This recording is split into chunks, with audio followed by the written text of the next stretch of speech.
Welcome to the Old Time Radio Westerns. I'm your host, Andrew Rhynes, and let's get into this episode. This episode is going to be The Lone Ranger. Original air date is February 11th, 1944, and the title is Hostage Reversed. Let's get into it, and I hope you enjoy.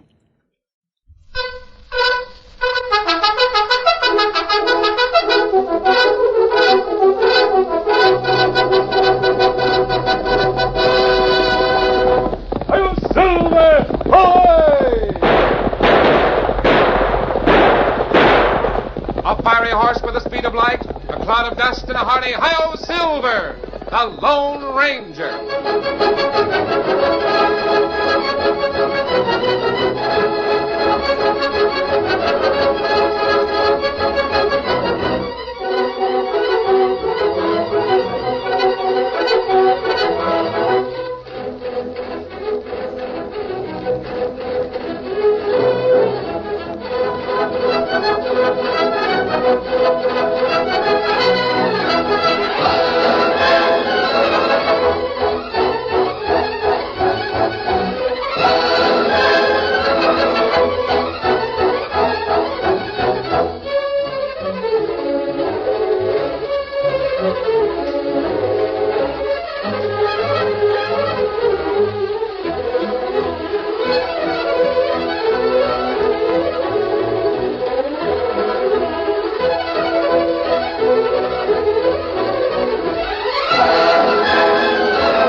With his faithful Indian companion Tonto, the masked rider of the plains led the fight for law and order in the early western United States. The stories of his strength and courage, his daring and resourcefulness have come down to us through the generations. And nowhere in the pages of history can one find a greater champion of justice. Return with us now to those thrilling days of yesteryear. From out of the past and the thundering hoofbeats of the great horse Silver, the Lone Ranger rides again. Come on, Silver! Hurry, big fellow! I'll Silver! Hi!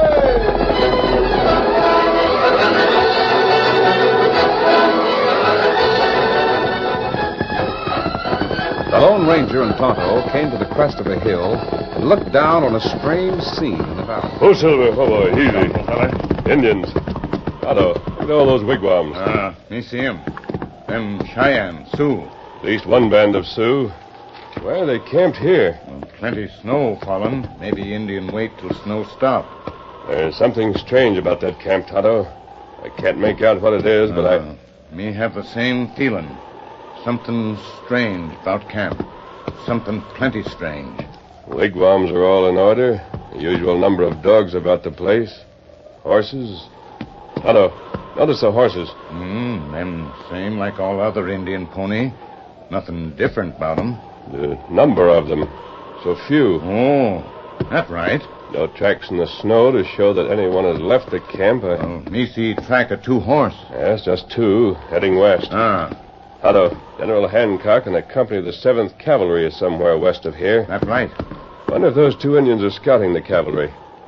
Maybe they're going to try and steal some horses. We find out? Yes. The tracks follow the course of the valley. We can ride parallel if we stay on this ridge. That's what we're going to do. Come on, Silver. Get him up, Scout. The masked man and his faithful Indian companion rode for nearly all the afternoon.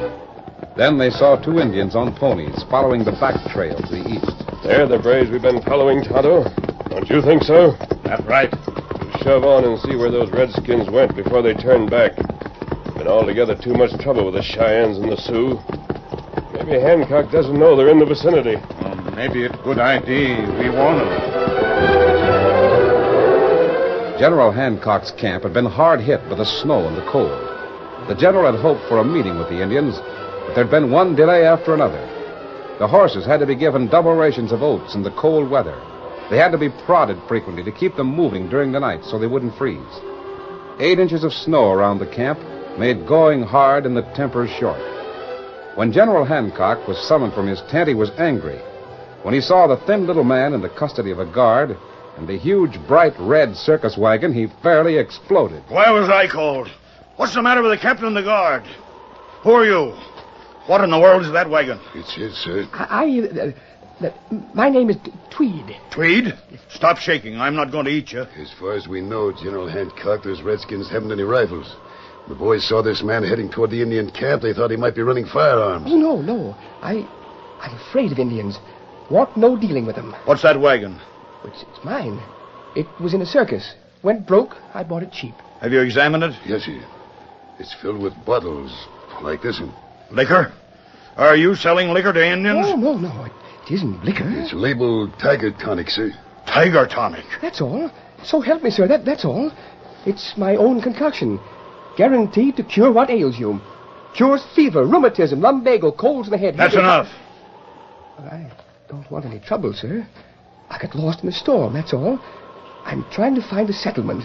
It's said there's a settlement around here. Due south. It's known as Bridges Gap. Oh, I'm free to go? Go ahead. Thank you, sir. Thank you, no end. I'm sorry to disturb you, sir.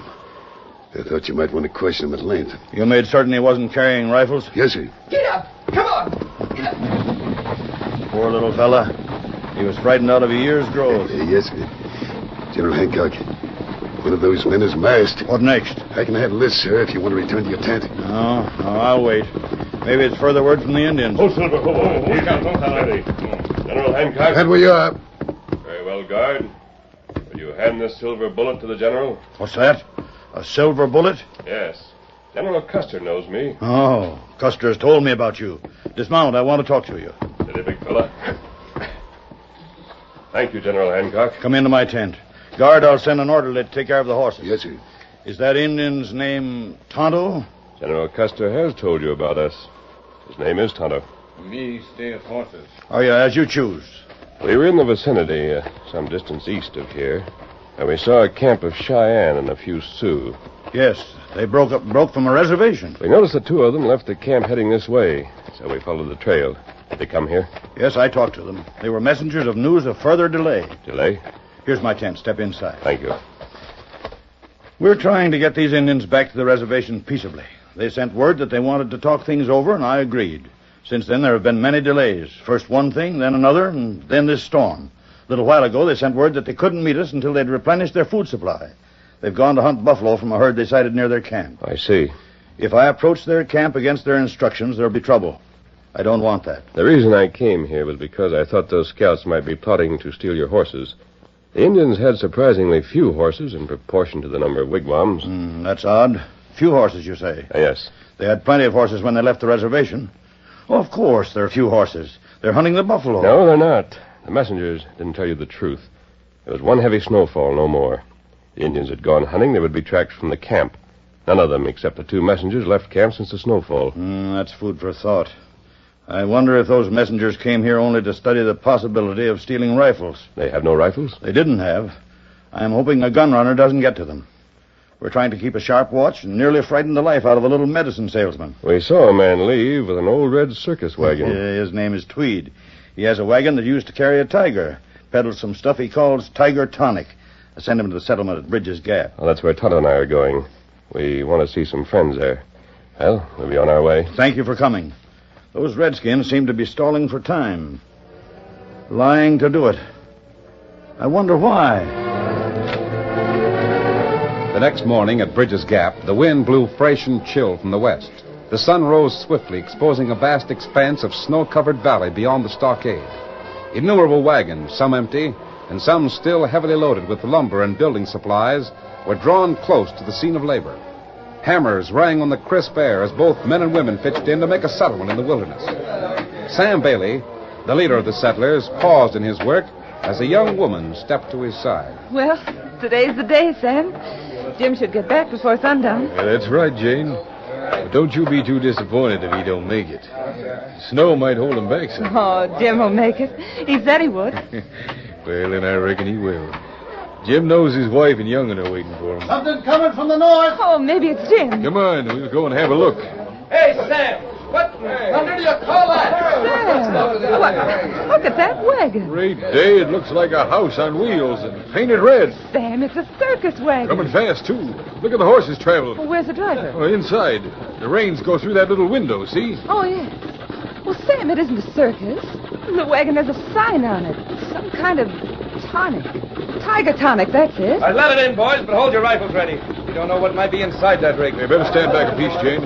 All right, train up there. Scramble out of there and let's see who you are. Open the door at the rear, Hank. I'm getting out, gents. Oh, mercy. Please don't point those weapons at me. I mean no harm. I'm just looking... Look at the size of them. Well, put the shooting irons down, boys. The soldier sent me here. Thought you might be interested. Where'd you come from? North of here. The name is Tweed. Timothy Tweed, inventor of Tweed's Tiger Tonic. Guaranteed to Never mind that, Tweed. Answer one question. Yes, sir? Where'd you brush with the Indians? Indians? I saw none, sir. Not a sign of them. Didn't see them. You can't see any way but straight ahead from the inside of that wagon. Yeah, that's so. Look at the sides of your red wagon, Tweed. Eh? You come doggone close to Redskins. There's a dozen arrows in the side of the wagon sticking out like quills on a porcupine. Indians? Arrows? Oh, mercy. Doggone, the little guy's fainted dead away. I'll take him to my wagon, boys, and give him some water. He'll be all right. Come on, Silver. Someone else is coming. Oh, there they are. One's an Indian. Grab your rifles, boys. Hey, Pete, Hank, look. Arrows are coming from the gully at those two horsemen. Hey, look at the arrows. There's Redskins in that gully. One of those men is mad. Yes, and I know him. That's the man we met in the trail some time ago. That's the Lone Ranger. Oh, Silver. You hadn't attacked yet. No, but by ginger, we got one coming. We saw arrows coming from the gully to the north. Arrows heading for you. Yes, Todd and I saw the Indians. We saw something else. What's that? The Indians have already gotten one of your men. Jim Blaine? Someone who traveled in the wagon. He was on his way here with building supplies. That was Jim. I'm sorry. He put up a gallant fight, a good fight. Where'd you find him? Several miles to the north. We buried him. Here are the things he would want saved. Yeah, I'll take him. Here, Jane, I reckon these are yours. Oh, thank you. I'm all right. Baby and I'll be all right. Jim would want us to be brave. The poor girl. How bad does it look? Well, you'd better finish that last wall of the stockade, Sam. There are a lot of them. And after reservation, General Hancock and his men are north of here, hoping to make a peaceful settlement. There's one lucky thing. The Indians have no rifles, yet. Probably that's why they'll attack us, to get rifles. What was that about General Hancock? The Indians seem to have tricked General Hancock. Yeah? They knew the troops would go more than halfway in trying to arrange peace terms, so they made a camp with wigwams, a lot of dogs, and all the women and old men and children. And they stalled for time. Oh, so that's it, eh? They've got the army waiting to talk peace while the fighting Redskins come down here to clean us out. Yes. And that's why there's so few horses in the Indian camp, huh? The Indians have a brilliant leader in Red Fox. He's as crafty and cunning as they come. And as murderous. He knows that General Hancock is anxious to talk peace. The general moves his troops from the appointed place of meeting. Then Red Fox will say that the army failed to keep the appointment. He'll disclaim all responsibility for failure to come to terms. On the other hand, as long as the army stays where it is, the savages are fairly safe to attack. But can't the general send out scouts? He will. Well, won't they see if there ain't no braves in the Indian camp? No, they won't get near enough to see that. If they approach too close to the Indian camp, Red Fox will complain that the army isn't acting in good faith. We've got to get word to the army. Yeah, we're going to. Come on, Tonto, and bring Scout. Ah. We'll rest and water the horses and lighten their load as much as possible. Take off saddlebags and sugans. Whose wagon is this? Belongs to a man named Tweed. He sells medicine. Hey, you might put your things in there. They'll be all right. Thanks. Sam, the boys are sure kidding Tim Tweed about his oversized wagon. This is the Lone Ranger, Hank. Stop your laughing about Tweed and lend a hand. There's plenty of trouble coming. Oh, Sam. Sam, I just come from the west wall. What's the matter, Pete? Bledsoe was just shot by an arrow. Bad? Oh, you come through. We can see the feathers skulking along the arroyo. They're closing in on all sides. They are. The minute anyone shows himself near an opening in the stockade, half a dozen arrows come at him. Well, I reckon that changes the plans. Now the way out has been cut off. You can't leave here now. We certainly can't help you by staying here. Well, it's sure death to leave. We'll have to change our plans, Sam, but we've got to leave.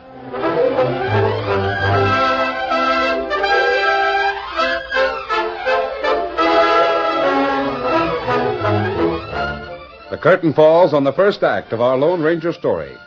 Before the next exciting scenes, please permit us to pause for just a few moments.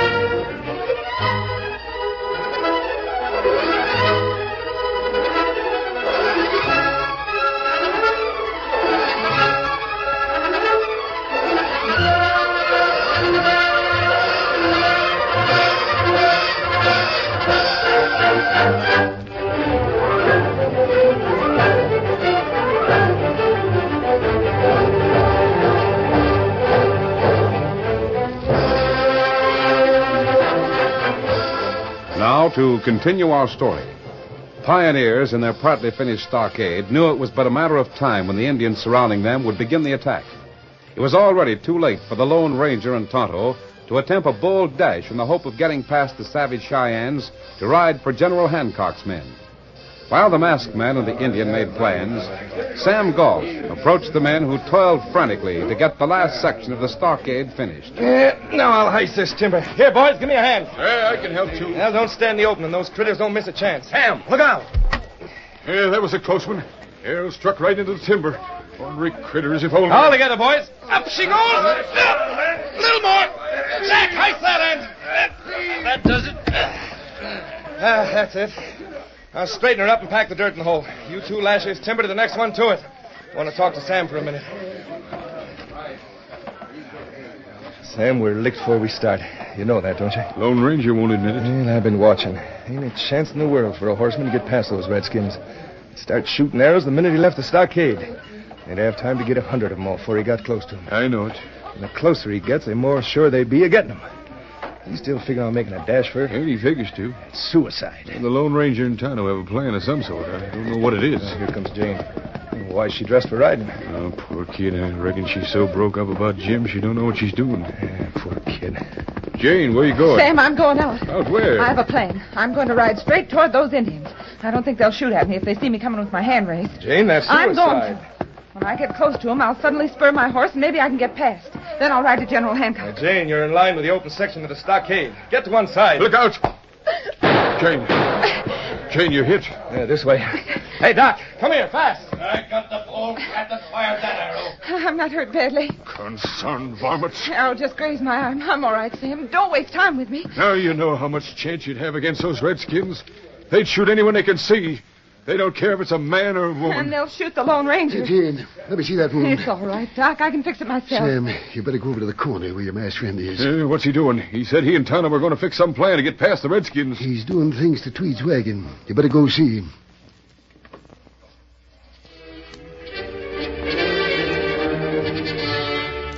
As the day advanced toward mid-afternoon, there were further occasional arrows from the Indians in hiding.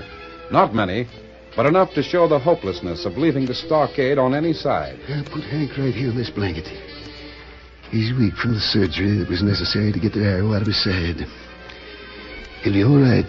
Yes, it's getting to be a regular hospital here, huh, Doc? 4 hurts so far. Those red devils are deadly accurate with their arrows. Good thing they ain't got rifles. It'd be that much worse. They'll have rifles tomorrow. Our rifles. It was a little later in the day when Tweed rushed up to Sam Bailey, his long hair flying and his small arms waving. Now, hold on, Tweed. What's got into you? I was roused from my sickbed. I went to see my property, my wagon. Everyone's been laughing about it. They're destroying it. What? Look there, that masked man, that Indian. Tweed, that's a Lone Ranger. If you don't stop him, I will. Look what he's done to me. The bottles all on the ground, the wagon in... Hey, Pete, take this mosquito away. Right. Come here, Shorty. Oh, let me down. Let me down, I Put him down, Pete. Tweed, I'd have asked your permission to do this if you'd been around. You're going to be our only hope of saving all these lives. What? If we don't come through, you'll never need this wagon. If we do, you'll get it back and have plenty of help in repairing it. What in thunder are you doing? This wagon, Sam, is our war machine. We built a ramp in the back of it instead of the doors that were there. For what? Scout and Silver will be inside the wagon with Tonto and me. The Indian arrows can't touch them or us. There's a good slope from the east wall of the stockade and no bad gullies. The wagon will coast, gathering speed until it's beyond the line of Indians. Well, you can't steer it. The wheels are lashed. We'll roll in a straight line. Bring up the horses, Tonto. The rear of the high-sided wagon was hinged so it could be dropped to form a ramp. Scout and Silver followed Tonto up this and stood clumping impatiently for action. We'll try our best, Sam. Now get on the wagon. Got some men to start us rolling. Once outside the gate, we'll coast. Should I lift this rear section to you? Please. Here you are. Sure is heavy. Thanks. Has to be heavy to stop those arrows. Come on, boys. Give a shove and get this juggernaut to rolling. Come on, boys. Get him moving. Come on, shove. Come on, boys. Get that gate open. Here comes the Lone Ranger set to ride for the soldiers or kingdom come. That's it. Keep it rolling. Go close to the gate. Downhill now. I hope them axles are well greased. And now she's going on her own. One last shove. Come on up. There she goes. The creaking wagon was a red fort on wheels that gathered speed with every yard.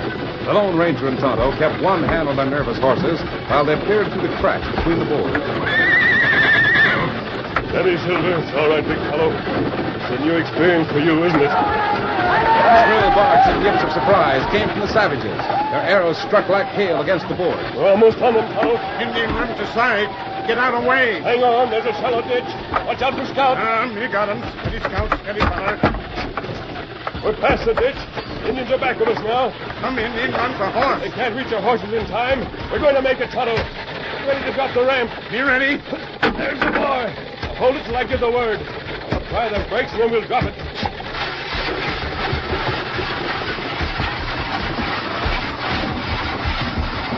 Meet the Indian off the left. Come in and reach horse now. Mount up. Drop the ramp.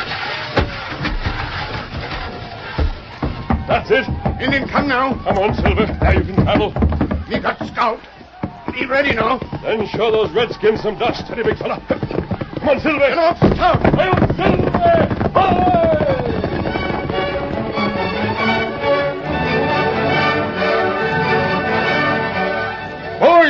Boys, they made it. They got past the redskins. The Lone Ranger is riding for help.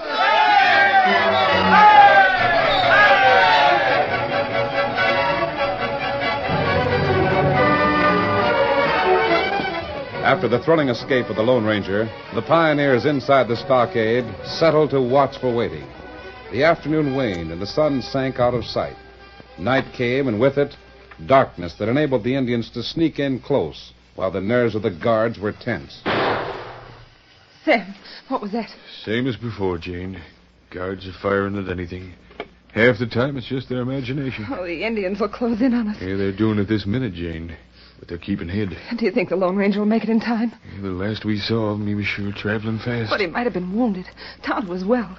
They might have fallen before they reached General Hancock. All we can do, Jane, is wait and hope. And fight when there's something to fight. I have Jim's gun. I'll fight with the rest.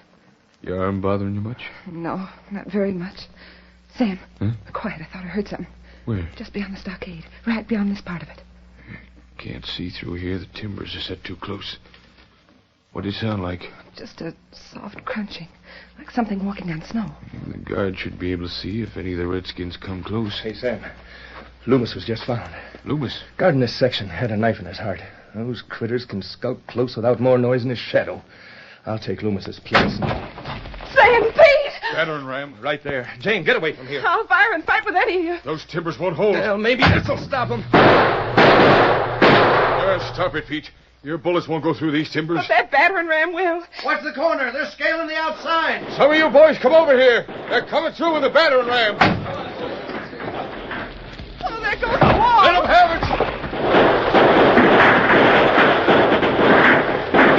Hey, I got one. And there goes another. Here, loaded guns. Pour it on them. Hold on, boys. Hold it. Save your shots. We got them all. Oh. We got those that held the battering ram. Now get back away from where they busted down the stockade. There'll be a plenty others to fire at anyone they see. I guess they got the redskins over yonder, too. Yeah, they did. But the critters got 3 poles against the stockade before they were wiped out. Those Cheyennes are plenty smart. Do you see what they're doing? What? Well, they sent squads forward ahead of the mob, suicide squads. Their job is to put the poles in place and bust a hole in the stockade. Now the way is clear for the others. Here they come. Riding ponies. This is it, boys. Jane, you go with the women and kids. Stay with your young one. All right, Sam. I will. Make them fight for what they get, boys.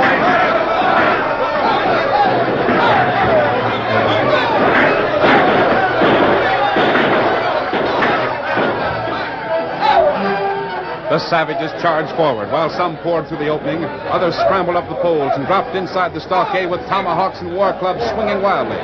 The first to reach the gate swung them open wide to admit other savages on horseback. The fighting after the first skirmish was hand to hand.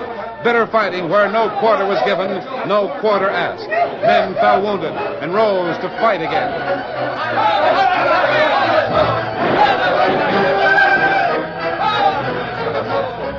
The pioneers knew the end could not be long delayed. The Indians were everywhere, swarming over wagons and piles of supplies.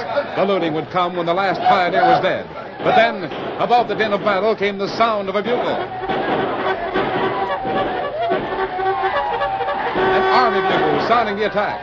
Hard-riding cavalrymen who were skilled in the war on savages raced to the fray. A ringing cry rose up above the thunder of hoofs.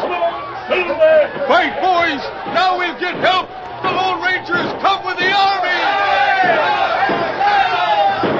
Troopers dashed in with the cold steel of their sabers flashing. Retreat for the Indians was cut off. Now there had to be unconditional surrender or death.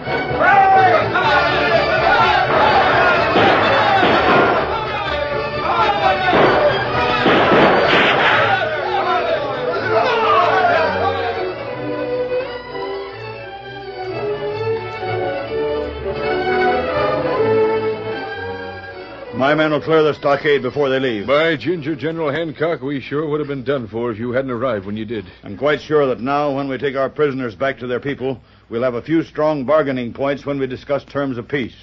Where's that masked man? Yeah, there he is, getting ready to ride away. We won't be needed here. We want to bring back a big red wagon we borrowed. The government in Washington will hear of the way you helped us prevent a massacre. Oh, that's not necessary. If those Indians had secured firearms from those pioneers, hundreds of people in other settlements would have died. General, there stands a man who must be thanked. Timothy Tweed. What's that? You mean me? That's my name. Yes, Tweed. You inspired a new kind of war machine. Ready, Tonto? Get him up, Scout! Hail Silver! Away!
The story you have just heard is a copyrighted feature of the Lone Ranger Incorporated.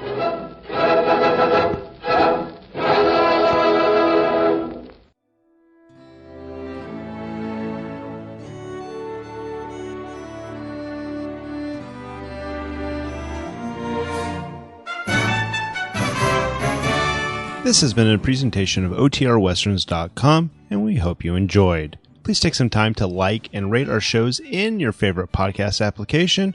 Follow us on Facebook by going to otrwesterns.com/Facebook. Join in the conversation by going to otrwesterns.com/Discord.